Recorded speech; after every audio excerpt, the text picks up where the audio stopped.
Porque agora a gente vai falar de esporte. A Susan já está na área. Oi, Susan. Oi, Polito. Oi, para quem acompanha a gente ao vivo no esporte. Temos boa notícia aí para o torcedor do Avaí. Mais uma vitória, dessa vez fora de casa. Então está se mantendo bem no Campeonato Brasileiro na Série B. Boas energias. Boas energias, dá para ficar feliz hoje. Bora lá. Vamos.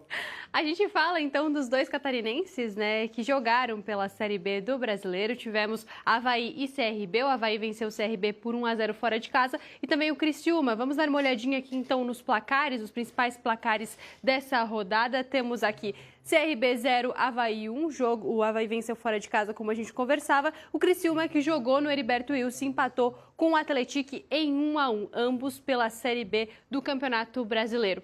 E agora a gente vai conferir, então, como foi a partida entre CRB e Avaí lá em Maceió. O Leão da Ilha fez bonito, olha só. Em Maceió, a noite de quarta-feira foi movimentada. Aos 2 minutos, o CRB foi quem criou a primeira chance com Douglas Baggio, mas Léo Aragão espalmou a bola para longe. Minutos depois, o Avaí teve a chance de marcar com DG, mas Matheus Albino defendeu.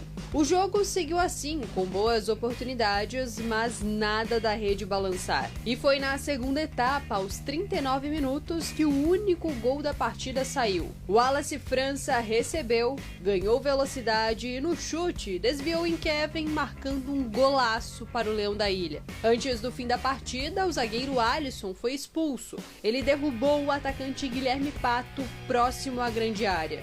Fim de papo, CRB 0, Avaí 1. Com a vitória, o time azul está na segunda colocação na tabela com 6 pontos. Fica atrás apenas do Botafogo de São Paulo na soma de saldo de gols. O próximo compromisso do time azurra é domingo, dia 5. O Avaí recebe o Operário na Ressacada às 4 horas da tarde.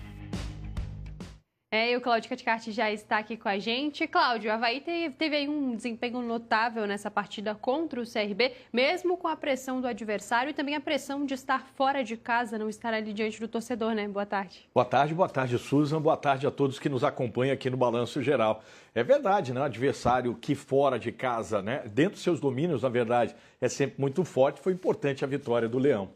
E olha que a gente falava ontem aqui no Balanço Geral, a forma que o Avaí tinha que fazer para sair com um bom resultado e executou essa identidade que o técnico Cauã de Almeida quer colocar, né, de um time que marca pressão e joga bastante nos contra-ataques, sem ter a posse de bola, foi o que aconteceu ontem. 57% de posse de bola do CRB contra 43% do Leão.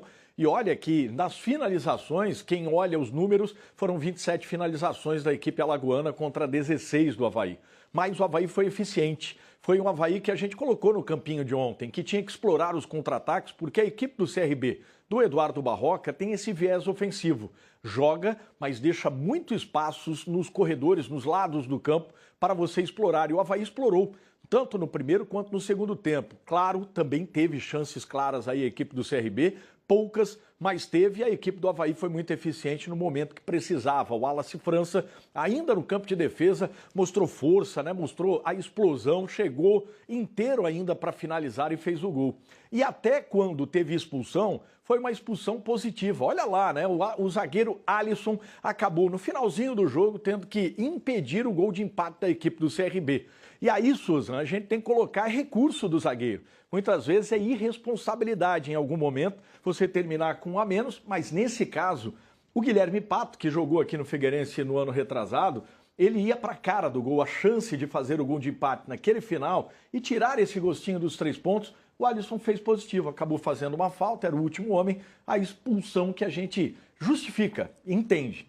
100% de aproveitamento, domingo, se não tiver pelo menos 10 mil torcedores na ressacada depois de 2 vitórias, aí eu não vou entender o torcedor havaiano.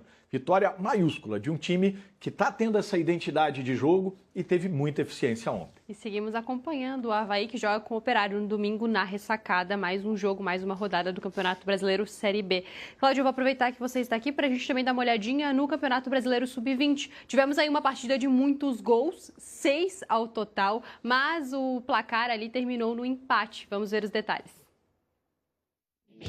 Foram os meninos do Leão da Ilha que abriram o placar. Márcio Vitor marcou. Na segunda etapa, Alemão de pênalti fez o segundo aos 5 minutos. Na sequência, Diego aproveitou a cobrança de escanteio e garantiu o terceiro gol azurra, uma vantagem de 3-0. O Fluminense não se deu por satisfeito. O time carioca alcançou os 3 gols. Kevin Samuel marcou 2 vezes de pênalti, um aos 17 e outro aos 37 minutos do segundo tempo. Entre essas 2 marcações, Wagner marcou aos 28.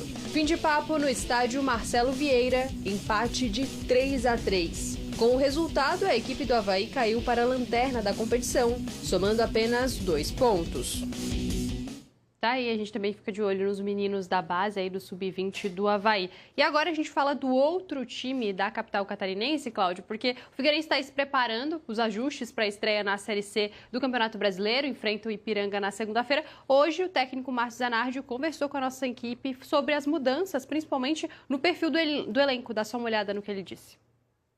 Trabalho com 26 atletas de linha e 4 goleiros, é o que hoje a gente está trabalhando. Tem jogadores que só chegaram essa semana, por mais que a gente teve tempo, tem jogadores aí que fizeram 3, 4 treinos só. Os jogadores estão entendendo o que nós estamos trabalhando, então a gente fez um estudo e um dado ali, né? Então a gente baixou bastante a média de idade, então a gente terminou o catarinense com a média de 33,9 e a gente já está indo para 26,2.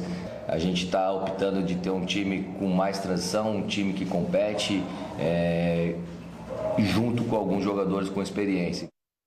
Cláudio, mudanças notáveis no elenco nos últimos dias do Figueirense, como o próprio Márcio Zanardi pontuou aí. O que a gente pode falar dessas mudanças? Era importante essa reformulação da equipe do Figueirense depois de um estadual vexatório. E aí 2 dados importantes que ele colocou aí, né, na coletiva.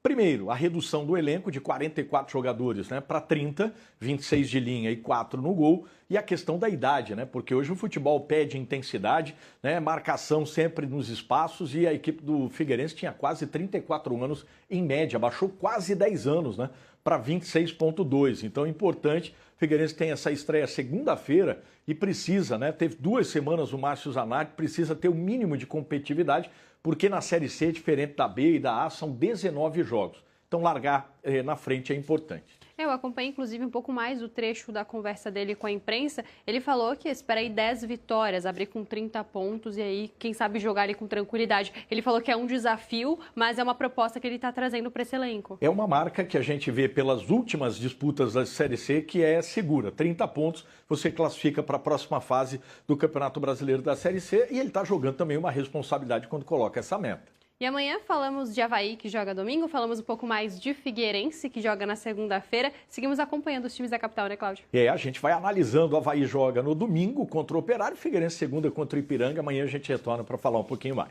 Te esperamos então, até lá. Até mais.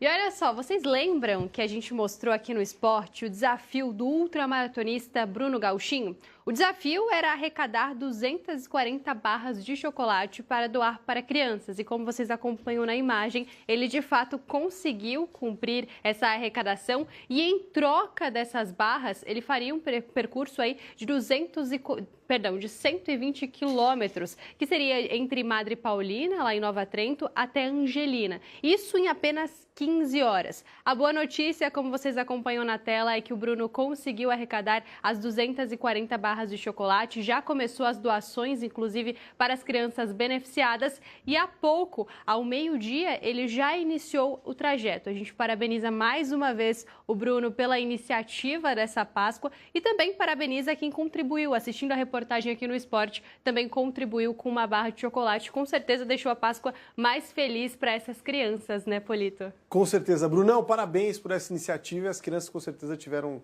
uma Páscoa mais gostosa. E agora a gente fica de olho, porque ele tem 15 horas para cumprir os 120 quilômetros e a gente vai acompanhar ele com certeza. Até amanhã. Valeu, Susan, até amanhã. Tchau, tchau. Até amanhã.